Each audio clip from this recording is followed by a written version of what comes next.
by taking of alcoholic.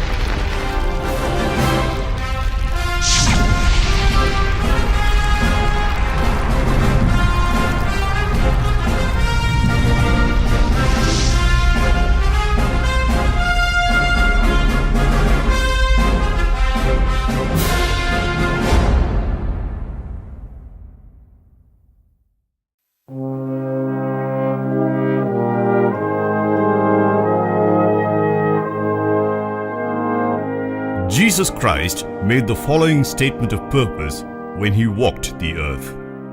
The Spirit of the Lord is upon me, for he has anointed me to bring good news to the poor. He has sent me to proclaim that captives will be released, that the blind will see, that the oppressed will be set free.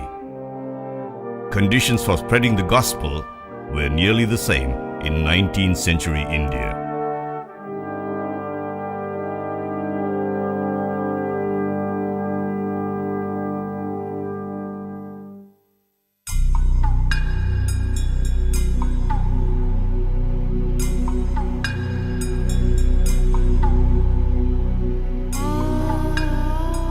Barring princely fiefdoms and merchants with links to the East India Company, the people were by and large poor, very poor.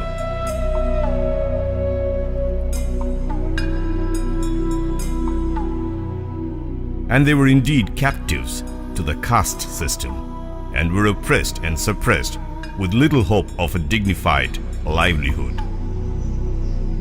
Excellent setting then for the Salvation Army to march in and touch the lives of the down and outs with soup, soap, and salvation.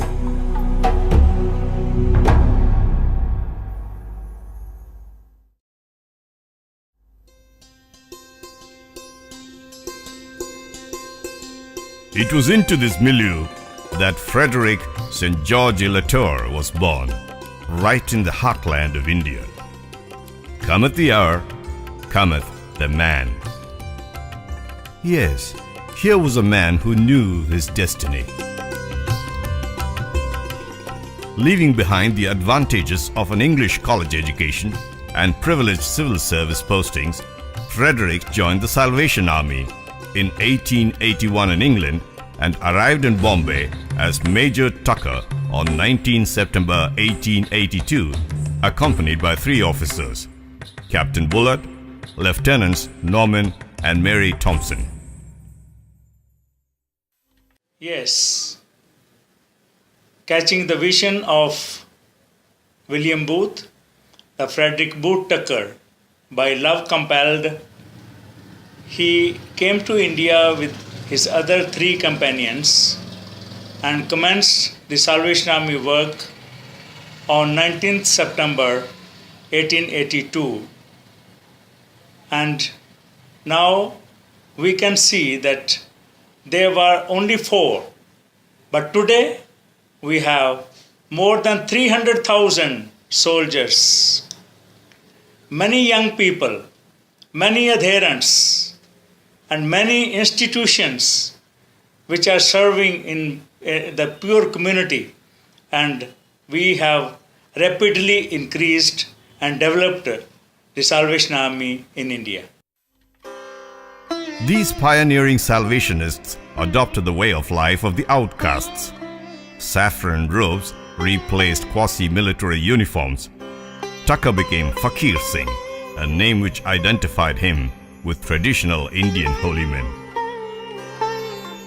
Later, Fred Grundy became Ishwar Das, Emma Booth Tucker took the name of Rahiman, or Mercy, and Catherine Bannister was called Yuddhabhai, meaning warrior sister.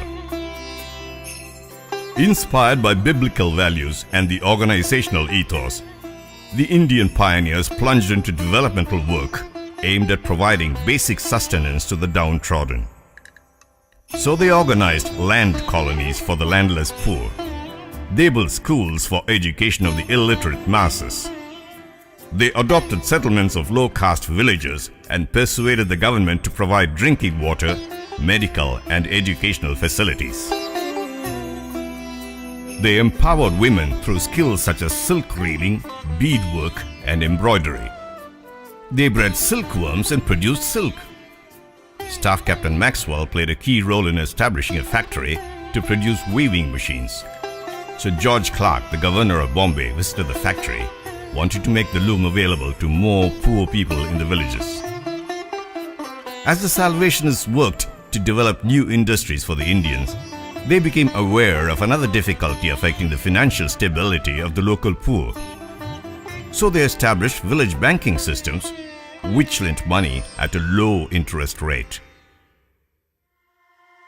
Sadly, heat, cholera, and other epidemics were quietly taking a toll on the army even while it was advancing, and claimed the lives of many, including Louisa Tucker, Frederick's wife. There was also opposition to the propagation of the gospel. The Salvation Army tents were attacked and personnel pelted with stones. New converts were harassed and persecuted. The Salvationist missionaries clearly faced significant challenges in terms of Indian cultural practices and family relationships, but persist they did, even going to the extent of begging like the religious mendicants of India. Begging is hard work. If you don't believe it, come and try it, said Booth Tucker. Yes, Frederick Booth Tucker came to India for souls where our forefathers were met, through which we understand that the Salvation Army is a greater organization which purely concentrates on its downtrodden people, both socially and spiritually. For the Salvation Army, we give our maximum effort and ability. In India, the Salvation Army is definitely a soul winner of God's kingdom. God bless the Salvation Army. Later, Frederick married Emma, the founder's daughter, and styled himself Booth Tucker. Yet another valuable service in the form of medical missions began in southern India. In 1901, the Catherine Booth Hospital was established in Nagercoil, much to the delight of local dignitaries and the state government. Dr. Percy Turner, the first Salvationist doctor in India, was not only interviewed by the Maharaja, but also received a donation of 300 rupees for the hospital. Medical missions clearly brought the Salvation Army much respect and support from local authorities. The spiritual side of the work mainly consisted in sowing of seed. But eventually, there was evidence of spiritual fruit. Along the way, there was more personal tragedy for Frederick Tucker. His daughter with Emma, Christina, died as a child when Emma herself died an untimely death in a train accident in the US. After the Booth Tuckers' departure from India in 1891, another female member of the Salvation Army's first family stepped in to fill the leadership void. The general's daughter, Lucy Booth, known in India as Ruhani, was just 16 years old when she first followed her older sister Emma to India. Still a young woman, she now commanded a large Salvation Army territory, lending further evidence to the Army's non-discriminatory practice in according high status to women. Another notable Salvationist in the early days of the mission was Arnaulis Veerasurya from Ceylon. Tucker was impressed with Veerasurya's spirit and dedication. Colonel Veerasurya eventually became second in command for the whole Indian territory, but sadly, he too fell victim to the perils of disease and died aged only 29. His untimely death deprived the Salvation Army of a valuable officer, yet his legacy allowed them to create an inspirational hero.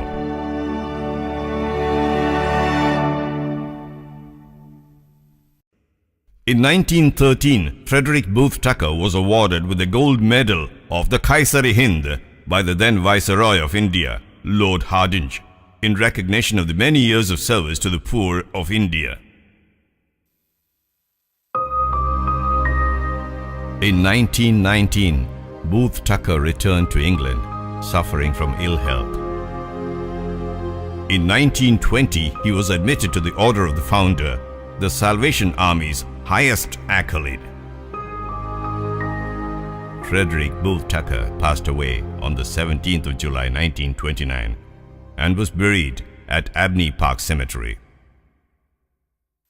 ஆம், இப்படிப்பட்டதான கட்டுப்பாடுகள், கவலைகள், கண்ணீர்கள் மத்தியிலும் இந்தியாவில் வாழ்ந்த கட்டுப்பாடற்ற மக்களின் வாழ்க்கை தர உயர்வுக்காய், சமூக, மருத்துவ, கல்வி, பொருளாதார உயர்வுகளுக்காய் தங்கள் வாழ்க்கையினை அர்ப்பணித்த அந்த தியாகிகளை இன்றைய நாளில் நாங்கள் நினைவு கூறுவதோடு, இரட்சணிய சேனையின் ஃபவுண்டராகிய வில்லியம் பூத் அவர்களின் கொள்கைப்படி உங்களுடைய இருதயங்களை ஆண்டவருக்காகவும், உங்கள் கரங்களை ஏழைகளுக்காகவும், திக்கற்றவர்களுக்காகவும், ஒடுக்கப்பட்டவர்களுக்காகவும், ஏழைகளுக்காகவும் நீட்டுங்கள் என்று கூறுவதோடு, எங்களையும் நாங்கள் உணர்வுபூர்வமாகவும் உண்மையாகவும் எங்கள் ஆவி, ஆத்மா, சரீரம் முழுவதையும் இரட்சணிய சேனையின் வளர்ச்சிக்காய் நாங்கள் இந்த நாளில் அர்ப்பணிக்கிறோம். தொடர்ந்து அந்த பணிகள் இந்தியாவில் செயல்பட நீங்கள் யாவரும் ஜெபித்து கொள்ளும்படி கேட்டுக்கொள்கிறோம். Giving dignity of life, offering love, unconditional care, and making one's life meaningful can be the best gift one human being can bestow on another. That indeed is the heart and soul of all the work initiated by the Salvation Army founder, General William Booth. During his lifetime, Booth burned himself down and spent all his energy for the souls of the needy and suffering people. His only desire was to stabilize his one mission and ensure sustainability and continuity all over the world. From 1867 to 1910, General Booth established army work in 58 countries and colonies, traveling extensively and holding salvation meetings. Even today, in the opening decades of the 21st century, the Salvation Army remains active in India. At present, there are 6 Salvation Army territories in India: Southeastern Territory, Central Territory, Western Territory, Eastern Territory, Northern Territory, Southwestern Territory, plus a national secretariat functioning to cater to the medical, educational, social, and spiritual ministries of the Salvation Army in India. The Salvationists still operate chapels, shelters, and hospitals throughout the country, working as if everything depended upon work and praying as if everything depended upon prayer.